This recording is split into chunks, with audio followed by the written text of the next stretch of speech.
Let's move on to the people who are in Trump's ear right now, because it's important to know who's influencing him. And more importantly, it's important to do pattern recognition when it comes to the pro-Israeli talking points, because they love to roll them out and they all love to say the same things at the same time. Why don't we start with Senator Lindsey Graham, who was on Meet the Press this past Sunday. So what happens next? I think we hit a wall on deal making. I would encourage the president to look at reducing Iran's military capability even further. They've been dramatically weakened, but there's still targets that could weaken them more militarily. And I would also keep the embargo on to weaken their economy. And I'd let the Iranians know, if you keep terrorizing the region, Carg Island, which is your source of revenue, will be in play. I think it's going to be very difficult to get a deal with the current regime. Is there any evidence they've changed? I talked to the CIA director yesterday. Is there any evidence that the crowd in charge now is any less committed to destroying Israel, going after us, the great Satan, purifying Islam? I think the answer is no. The energy infrastructure is their soft underbelly. If you go back to the fight, I'd put energy on top of the list. So you're calling for strikes on the energy infrastructure, Senator? I'm calling to hurt this regime. Okay, so there you have it. Senator Lindsey Graham would like your gas prices to increase further by limiting the global oil supply and targeting Iran's oil infrastructure. By the way, Iran has made abundantly clear that if their oil infrastructure or if their civilian infrastructure is attacked, they will retaliate by attacking oil and gas infrastructure in the Gulf states, which would be a global disaster of epic proportions. But Cenk, your thoughts? Yeah, so when Israel puts out a talking point, they all say it at the same time. So Rick Scott, Senator of Florida, came out and said the same thing as Lindsey Graham.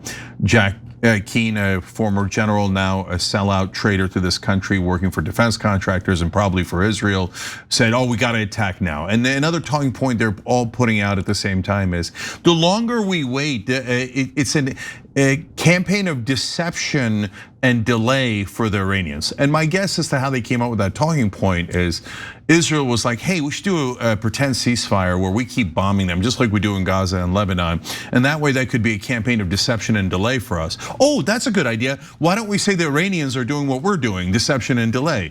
Why don't we say the Iranians are doing what we're doing? Oh, they could have weapons of mass destruction like we do. Oh my God, they're terrible terrorists that kill innocent civilians like we do. So that's probably where the talking point came from. Of course. But the reason that they say that is because they're like, don't delay Donald Trump, don't delay America. Oh, that is only helping Iran. No, you have to attack right now, exactly when Israel orders you to attack. So Trump also had a phone call with Benjamin Netanyahu on Sunday, and we can all assume that that phone conversation had to do with pressuring the president to reignite kinetic warfare against Iran. And then to your point, Cenk, you're absolutely right. In fact, we have a video of General Jack Keane on Fox News, kind of giving the American people a glimpse into what to expect now that the only people who seem to have the president's ears are individuals like him. Take a look. Where are we? The president has exhibited a huge amount of patience here since the ceasefire on April the 8th. And we've tried to work a deal with these guys, and it just doesn't seem possible. And where we are, we're on the cusp of going back into military operations. When we stopped, Bill and Dana, we had 2 weeks to go, a little less than 30% of the targets. Those targets remain, but we have better intelligence now after these 5-6 weeks. So that target list is expanded. It's considerably more comprehensive. It'll be a combined operation with the United States and Israel going full throttle, all out, no half measures here whatsoever. And when those target lists are complete, and they will consist of the rest of the weapons that are remaining, to indicate some of what you just mentioned, to include what remains of nuclear. Unbelievably ridiculous.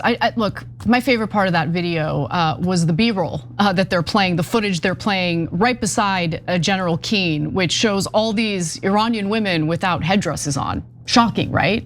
You would think that they're all like wearing head to toe head coverings, like you can't see anything. Anyway, Cenk, these people are lunatics, and it's amazing that that's a general, because as he knows, there is no way to win this war militarily.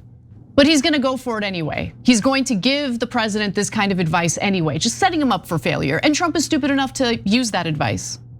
Yeah, so look, we definitely didn't want this war. We definitely don't want the war to continue. We think it's an epic disaster.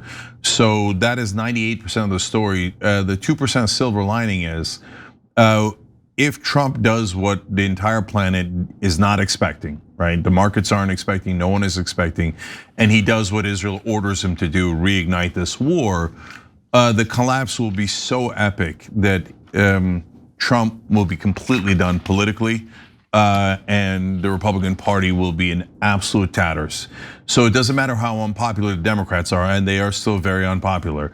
The Republicans now are becoming so deeply unpopular that they're almost unelectable. The gerrymandering that they did might actually hurt them because they now have districts that are a little bit less safe. And now things are swinging in double digits. So let me just give you some American voter data because it's relevant to this.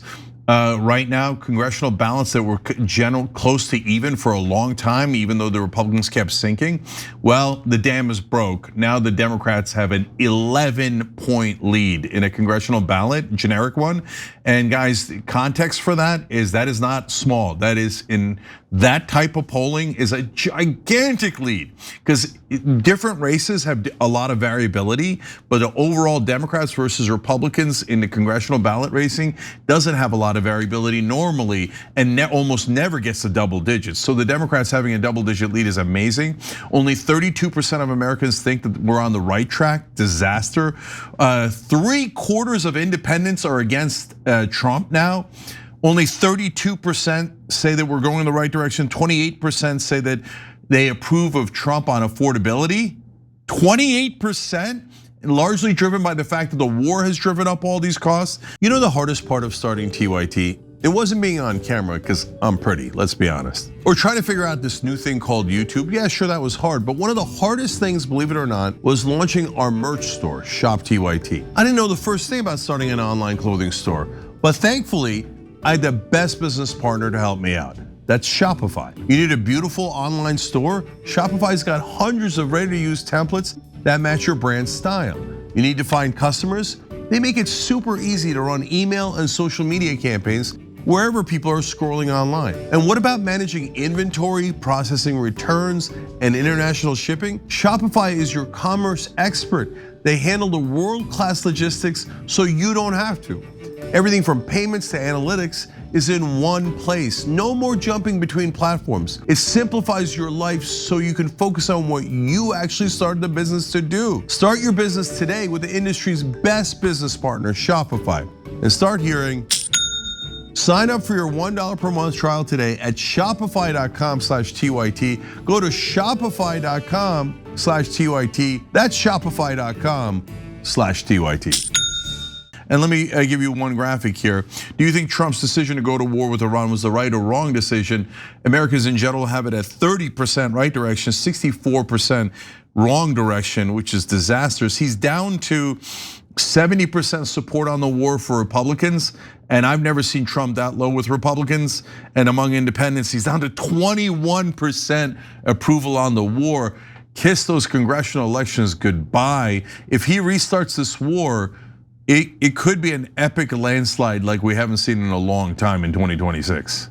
Every time you ring the bell below, an angel gets his wings. Totally not true, but it does keep you updated on our live shows.